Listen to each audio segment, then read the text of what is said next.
It's been a while since I last discussed the Nintendo Switch Lite. Back then, the Switch 2 had just been revealed, and I finally got my hands on the Nintendo Switch 2, even though it's 6 months late. And after playing exclusively on the Switch 2 for about a week now, I can finally answer the biggest question: was it worth upgrading? The Nintendo Switch has always been one of my favorite consoles. For the past year, I played most of my games on my Switch Lite, including games like Persona 5, Fire Emblem, and even Hogwarts Legacy. Yes, I was actually among the few people who enjoyed Hogwarts Legacy on the Switch 1.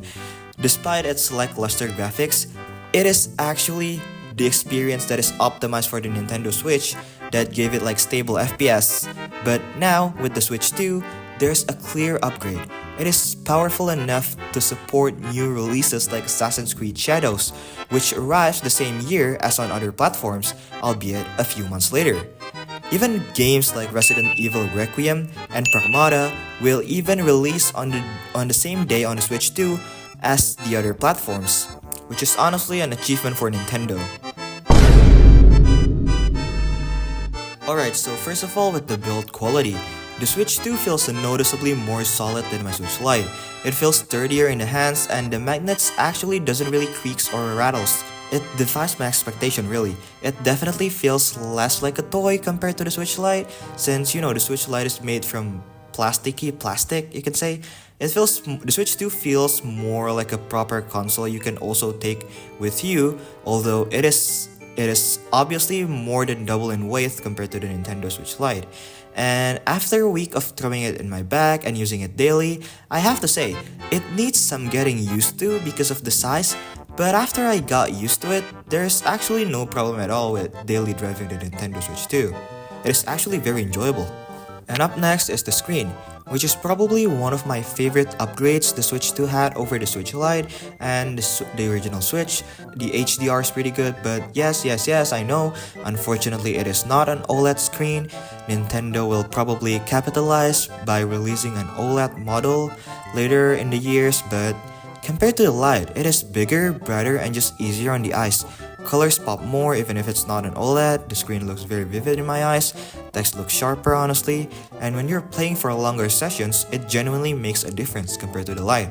Going back to the Switch Lite, screen now actually feels like a downgrade to me, especially in games with a lot of details, since I played a lot of games like Xenoblade Chronicles X on my Switch Lite, and playing it on the Switch 2 now feels really good. As for the Joy-Cons, they feel improved overall. They're more comfortable to hold, and I haven't noticed any issues so far. Whether that holds up long term is something I'll have to test, since these are not Hall effect yet, but first impressions are still solid. And finally, comfort. One of arguably the most important thing in a handheld device.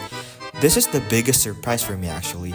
Even during longer play sessions, the Switch 2 is way more comfortable than I expected.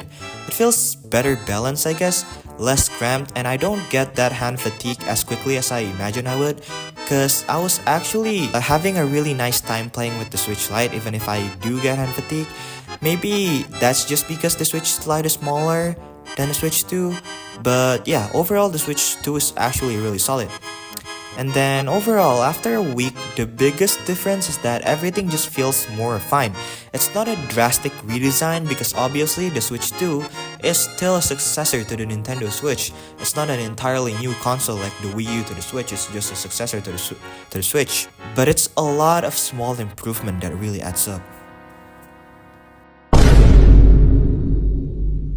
Now, when it comes to performance and games, I want to be upfront with you guys. So far, I've actually only spent my times playing with Assassin's Creed Shadows and Cyberpunk 2077.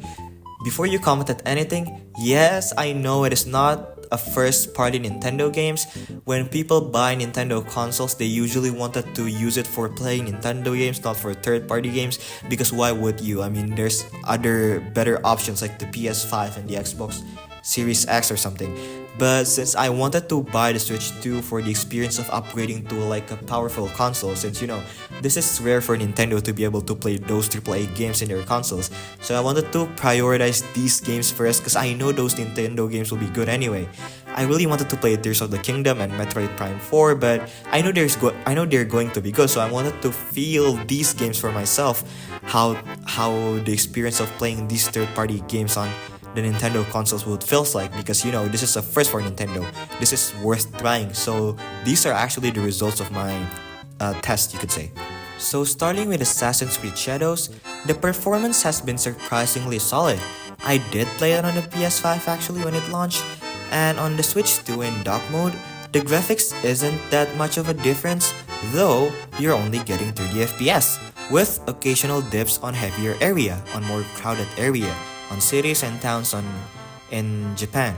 But as you can see, I'm playing on handheld mode right now, and yes, it does look blurry, but for some reason, it runs far smoother than the dock mode in terms of FPS.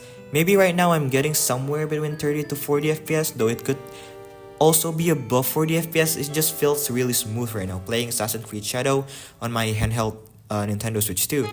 Though this is actually something that is really weird for me, because if I'm playing 30 FPS on the PS5, I would really feel that it's 30 FPS because it would be like a bit laggy or something, you could say.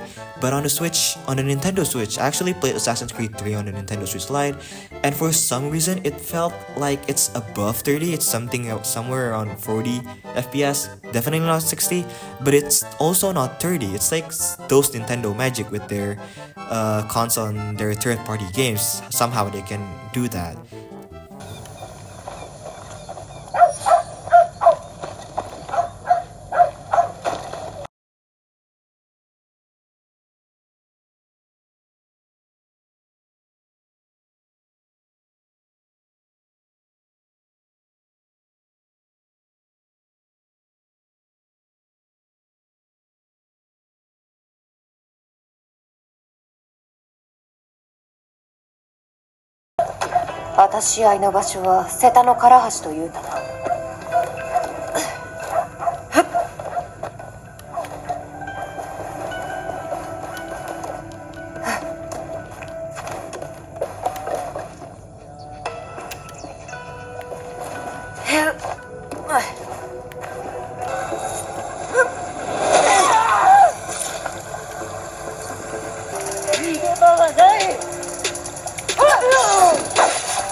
Now moving on to Cyberpunk 2077, which is actually the launch title for the Nintendo Switch 2. Now this is the bigger surprise for me. Just the fact that this game runs on a Nintendo handheld is kind of wild. Performance-wise, its resolution in handheld mode is honestly just amazing. It is not blurry at all, and it's just so crisp. The 40 FPS on performance mode is more consistent than I thought it would be. And honestly, for me again, it felt like it's more than 40 FPS.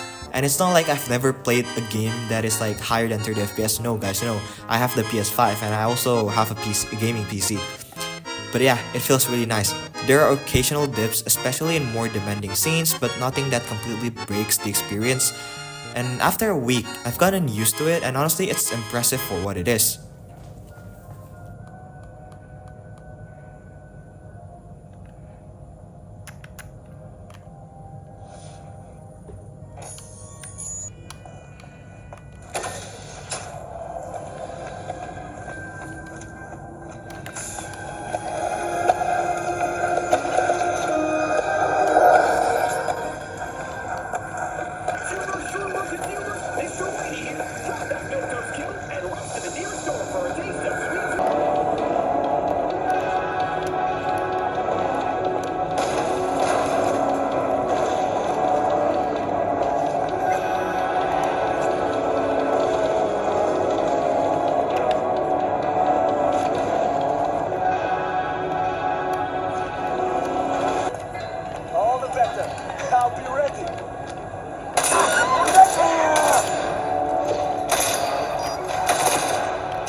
Now moving on to the pros and cons. First, we go with the pros. The first pro is definitely the performance. Even with demanding games like Assassin's Creed Shadows again and Cyberpunk 2077, the Switch 2 holds up better than I expected. It feels smoother, faster, and way more capable than the previous Switch hardware. Second, build quality and comfort. The Switch 2 feels solid, well built, and more comfortable for longer play sessions. Everything feels more refined and less cramped than before, especially for me who upgraded from the Switch Lite to the Switch 2. And the biggest factor, in my opinion, is modern third-party support. The fact that games like Cyberpunk are even playable on a Nintendo handheld says a lot about where Nintendo is heading, and it could even be your only console because again, it has both Nintendo games and finally major third-party support. Now for the cons, because it is not perfect. No console is perfect, even the PlayStation 2. Alright, so for the first cons, and actually the biggest one for me, is the battery life. The battery drains faster than I'd like to, and it's something you definitely will notice after a week of use compared to the original Switch battery life. And especially for me who comes from the Nintendo Switch Lite, which is actually one of the family of Nintendo Switches who got better battery life, the Switch Lite, the V2 and the OLED, comparing them to the Switch 2 feels like day and night because even if the Switch 2 battery life is better than handheld devices like the Steam Deck, the ROG Ally, or the Xbox thingy, at least it is better than them, but still it is nothing compared to the original Switch. It only plays Cyberpunk for about 2 hours, something like that. And then next is the price.